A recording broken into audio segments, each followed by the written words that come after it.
Hi hello ನಮಸ್ಕಾರ, ನಾನು ನಿಮ್ಮ ಶ್ರುತಿ ಆಚಾರಿ. ಇವತ್ತು ನಾವು 7ನೇ ತರಗತಿಯ ಗದ್ಯ ಭಾಗ ಏನು ಪಾಠ 2 ಸೀನಾ ಸೆಟ್ಟರು ನಮ್ಮ ಟೀಚರು ಪಾಠವನ್ನು ಅರ್ಧ ಭಾಗವನ್ನು ಮಾಡಿದ್ವಿ. ಇನ್ನು ಅರ್ಧ ಭಾಗವನ್ನು ಇವತ್ತು ಕಂಟಿನ್ಯೂ ಮಾಡ್ತಾಯಿದ್ದೀನಿ. ಪೇಜ್ ನಂಬರ್ 14 ಪೇಜನ್ನು ಕಂಟಿನ್ಯೂ ಮಾಡ್ತಾಯಿದ್ದೀನಿ. ಹಳ್ಳದ ಬದಿಯ 2 ಎಕರೆ ಜಮೀನನ್ನು ಮಾಂಡವಿ ಬೇಸಾಯಕ್ಕೆಂದು ಕೊಂಡುಕೊಂಡಿದ್ದರು. ಹಾಗೆಯೇ ಮನೆಯಲ್ಲಿ ಮುಂದುಗಡೆಯ ಒಂದು ರೂಮನ್ನು ಮಕ್ಕಳಿಗೆ ಬೇಸಾಯದ ಸಾಮಗ್ರಿಗಳನ್ನು ಇಟ್ಟುಕೊಳ್ಳಲೆಂದು ತೆರವು ಮಾಡಲಾಗಿತ್ತು.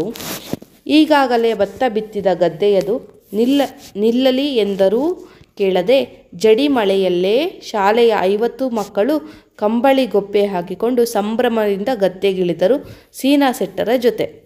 ಜಡಿ ಮಳೆ ಅಂದರೆ ಕಂಟಿನ್ಯೂಸ್ ಆಗಿ ಮಳೆ ಬರ್ತಾ ಇರೋದು. 50 ಮಕ್ಕಳು, ಶಾಲೆಯ 50 ಮಕ್ಕಳು ಕಂಬಳಿ ಗೊಪ್ಪೆ ಅಂದರೆ ಮಳೆಯಿಂದ ರಕ್ಷಿಸಿಕೊಳ್ಳುವಂತಹ ಕಂಬಳಿಯನ್ನು ಹಾಕ್ಕೊಂಡು, ಮುಸುಕನ್ನು ಹಾಕ್ಕೊಂಡು ಗದ್ದೆಗೆ ಇಳಿತಾರೆ. ಸಂಭ್ರಮದಿಂದ ಖುಷಿಯಿಂದ ಗದ್ದೆಗೆ ಇಳಿತಾರೆ.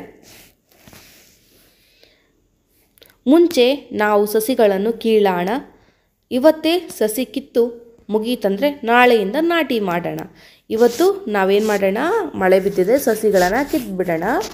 ಹಳೆಯ ಸಸಿಗಳು ಏನು ಕಳೆ ಇರುತ್ತೆ, ಕಳೆ ಅಂದರೆ ಬೇಡವಾದಂತಹ ವಸ್ತು, ಆ ಸಸಿಗಳನ್ನು ಕಿತ್ಬಿಡೋಣ.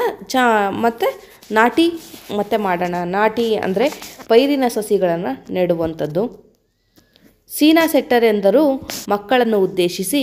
ಮೊದಲು ಮಕ್ಕಳಿಗೆ ಇಡೀ ತುಂಬ ಸಸಿಗಳನ್ನು ಬುಡ ಸಮೇತ ಕೀಳುವುದು ಸುಲಭವಾಗಲಿಲ್ಲ. ಅನೇಕ ಸಸಿಗಳನ್ನು ಹಾಳು ಮಾಡಿದರು. 10 ಬಾರಿ ಕಿತ್ತು ಪ್ರಯತ್ನಿಸಿ ಅನಂತರ ಅವರಿಗೆ ಕೀಳುವುದು ಅಭ್ಯಾಸವಾಗಿ ವೇಗವೂ ಹಿಡಿಯಿತು. ಅಂದರೆ ಫಸ್ಟ್ ಏನಾಯಿತು ಅಂದರೆ ಕೀಳೋದಕ್ಕೆ ಆಗ್ತಾ ಇರಲಿಲ್ಲ ಅವ್ರಿಗೆ. ಆಮೇಲೆ ಹೋಗ್ತಾ ಅವ್ರಿಗೂ ಅಭ್ಯಾಸ ಆಗೋಯಿತು, ಜೋರಾಗಿ ವೇಗವಾಗಿ ಫಾಸ್ಟಾಗಿ ಕೀಳೋದಕ್ಕೆ. ಅವುಗಳನ್ನು ಸಣ್ಣ ಕಟ್ಟುಗಳಲ್ಲಿ ಕಟ್ಟಿ ಕೆಸರು ಗದ್ದೆಯಲ್ಲಿಡುವುದನ್ನು ಟೀಚರು ಕಲಿಸಿಕೊಟ್ರು. ಅಂದರೆ ನೆಡೋದು ಇರುತ್ತಲ್ಲ ಗಿಡ, ಅದನ್ನು ಸಣ್ಣದಾಗಿ ಕಟ್ಟಿ ಅದನ್ನು ಹೇಗೆ ನಡಿಬೇಕು ಅಂದರೆ ಹೇಗೆ ಏನು ಗದ್ದೆಯಲ್ಲಿ ಇಡೋದು ಅಂತ ಟೀಚರ್ ಕಲಿಸ್ಕೊಟ್ರು. 1 ಗಂಟೆಯ ಕೆಲಸದ ನಂತರ ಸೀನಾ ಸೆಟ್ಟರು ಇವತ್ತಿಗೆ ಸಾಕು, ನಾಳೆ ಉಳಿದದ್ದು ಅಂತ ಹೇಳ್ತಾರೆ.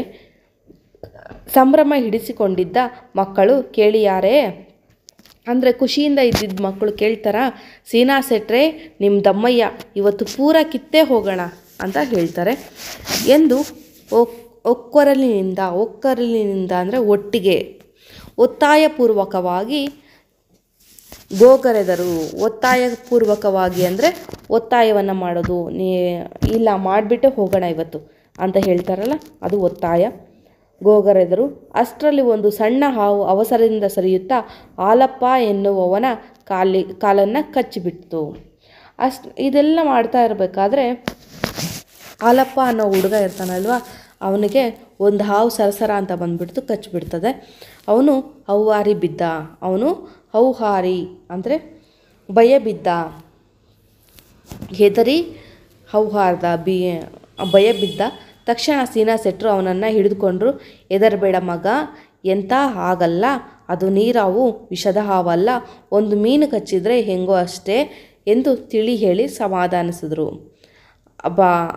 ಏನು ಸೀನಾ ಸೆಟ್ಟರು ಇರ್ತಾರೆ, ಅವ್ರು ಹೇಳ್ತಾರೆ, ನೀನು ಹೆದರಬೇಡ, ಏನಾಗಲ್ಲ, ಅದು ನೀರಾವು, ವಿಷದ ಹಾವಲ್ಲ, ಒಂದು ಮೀನು ಕಚ್ಚಿದ್ರೆ ನಿಂಗೆ ಹೆಂಗೆ ನೋವಾಗುತ್ತೆ ಅಷ್ಟೇ ಆಗುತ್ತೆ ಅಂತ ಹೇಳಿ ಸಮಾಧಾನವನ್ನು ಮಾಡ್ತಾರೆ.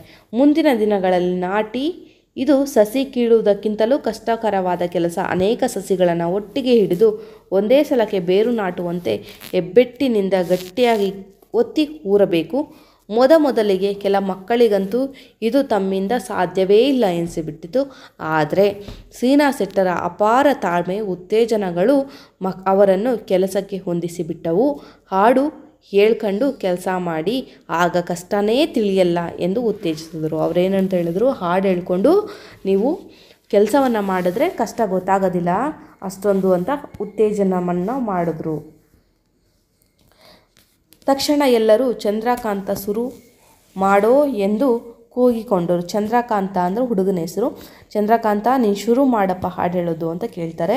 ಕೂಗಿಕೊಂಡ್ರು. ಅವನ ಧ್ವನಿಗೆ ತಮ್ಮ ಧ್ವನಿಯ ಅಲೆ ಸೇರಿಸಿದ್ರು. ಅವನು ಆ ಹುಡುಗ ಹೇಳ್ತಿದ್ದ ಧ್ವನಿಗೆ ಇವರ ಧ್ವನಿಯನ್ನು ಸೇರಿಸ್ತಾರೆ. ಮಾರನೆಯ ದಿನ ಯಶೋಧ ಹೊಸತನ್ನು ಹುಡುಕಿದ್ದಳು. ಕೈ ಎಲ್ಲಿಗೆ ಹೋತು? ಸಂತೆಗೆ. ಇಬ್ಬರು ಆಡುವ ಈ ಆಟವನ್ನು ಎಲ್ಲರೂ ಭಾಗವಹಿಸುವಂತೆ ಪರಿವರ್ತಿಸಿದ್ದಳು. ಕೈ ಎಲ್ಲಿಗೋಯ್ತು ಎಂದು ಒಬ್ಬ ಪ್ರಾರಂಭಿಸಿದರೆ ಪಕ್ಕದಲ್ಲಿರುವವಳು ಸಂತೆಗೆ ಎನ್ನಬೇಕು. ಮತ್ತೆ ಅವಳ ಪಕ್ಕಕ್ಕೆ ನಿಂತವನು ಸಂತೆಯಿಂದ ಏನಂದೆ ಎಂದರೆ ಮುಂದಿನವಳು ಬಾಳೆಹಣ್ಣು ಎನ್ನುವಳು. ಹೀಗೆ ಆಟ ಸಾಗುವುದು. ಹೇಗೆ ಆಟ ಆಡ್ತಾರೆ ಅಂತ ಹೇಳ್ತಾ ಹೋಗ್ತೀನಿ. ಬಾಳೆಹಣ್ಣು ಏನು ಮಾಡಿದೆ? ಬಾಳೆಹಣ್ಣು ಏನು ಮಾಡಿದೆ? ತಿಂದೆ. ಸಿಪ್ಪೆ ಏನು ಮಾಡಿದೆ? ಕದದ ಮೂಲೆಗೆ ಹಾಕಿದೆ. ಕದದ ಮೂಲೆ ಏನು ಕೊಡ್ತು? ಚಕ್ಕೆ ಕೊಡ್ತು. ಚಕ್ಕೆ ಏನು ಮಾಡಿದೆ? ಒಲೆಗೆ ಹಾಕಿದೆ. ಒಲೆ ಏನು ಕೊಡ್ತು? ಬೂದಿ ಕೊಡ್ತು. ಬೂದಿ ಏನು ಮಾಡಿದೆ? ಗೊಬ್ಬರದ ಗುಂಡಿಗೆ ಹಾಕಿದೆ. ಗೊಬ್ಬರದ ಗುಂಡಿ ಏನು ಕೊಡ್ತು? ಗೊಬ್ಬರ ಕೊಡ್ತು. ಗೊಬ್ಬರ ಏನು ಮಾಡಿದೆ? ಬಾಳೆ ಗಿಡಕ್ಕೆ ಹಾಕಿದೆ. ಬಾಳೆ ಗಿಡ ಏನು ಕೊಡ್ತು? ಬಾಳೆಹಣ್ಣು ಕೊಡ್ತು. ಬಾಳೆಹಣ್ಣು ಏನು ಮಾಡಿದೆ? ಗುಳುಮ್ ಗುಳುಮ್ ಅಂತ ತಿಂದೆ. ಹೀಗೆ ಮತ್ತೆ ಇಡೀ ಪ್ರಶ್ನೆ ಉತ್ತರದ ಚಕ್ರ ತಿರುಗೋದು. ಯಶೋಧಳ ಈ ಆಟದಿಂದ ಅಂದು ನಾಟಿ ಮುಗಿಯುವ ವೇಳೆಗೆ ಪ್ರತಿ ಮಕ್ಕಳು 4 ಹಣ್ಣುಗಳನ್ನಾದರೂ ತಿಂದಿದ್ರು. ನಾಟಿ ಮುಗಿಯೋವರೆಗೂ ಸೀನಾ ಶೆಟ್ರು ಮಕ್ಕಳ ಜೊತೆಗೆ ಇದ್ದು ಅಲ್ಲಿಂದ ಕಾಲಕ್ಕೆ ಅವರನ್ನು ಗಮನಿಸ್ಕೊಳ್ಬೇಕಾದ ವಿಷಯಗಳನ್ನೆಲ್ಲ ಹೇಳಿಕೊಟ್ರು. ಅಂದರೆ ಅಲ್ಲಿ ಏನೇನು ಅವರಿಗೆ ಹೇಳ್ಕೊಡ್ಬೇಕಿತ್ತು ಅದನ್ನೆಲ್ಲ ಹೇಳಿಕೊಟ್ರು. ನಾಟಿ ಮುಗಿದ ಮೇಲೆ ಇನ್ನೂ ಯಾವಾಗ ಹೊರಟಿತೋ ಯಾವಾಗ ತೆನೆ ಬಂತೋ ಎಂದು ಮಕ್ಕಳಿಗೆ ಚಡಪಡಿಕೆ.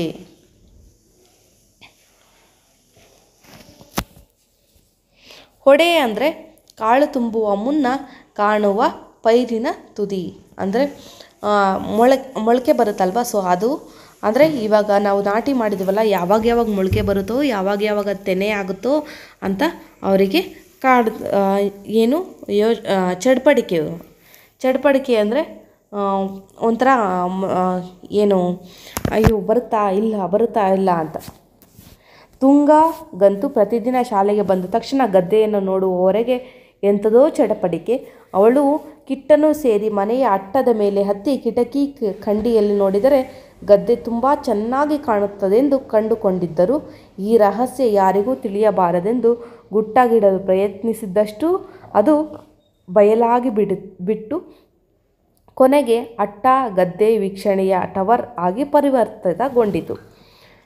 ನಿಮಗಿದೆಲ್ಲ ಪರಿವರ್ತಿತಗೊಂಡಿತು ಅಂದರೆ ಅದು ಪರಿವರ್ತನೆ ಆಯಿತು, ಅದು ಇನ್ನೂ ಹೆಚ್ಚಾಯಿತು. ಅವರು ಮುಚ್ಚಿಟ್ಟಷ್ಟು ಆ ರಹಸ್ಯ ಇನ್ನೂ ಹೆಚ್ಚಾಯಿತು. ನಿಮಗಿದು ಅರ್ಥ ಆಗಿದೆ ಅನ್ಕೋತೀನಿ. ಅರ್ಥ ಆಗಿದ್ದರೆ ಲೈಕ್ ಮಾಡಿ. ಇದೇ ಥರ ವೀಡಿಯೋಸ್ ಬೇಕಂದರೆ ಸಬ್ಸ್ಕ್ರೈಬ್ ಮಾಡ್ಕೊಳ್ಳಿ. Thank you for watching.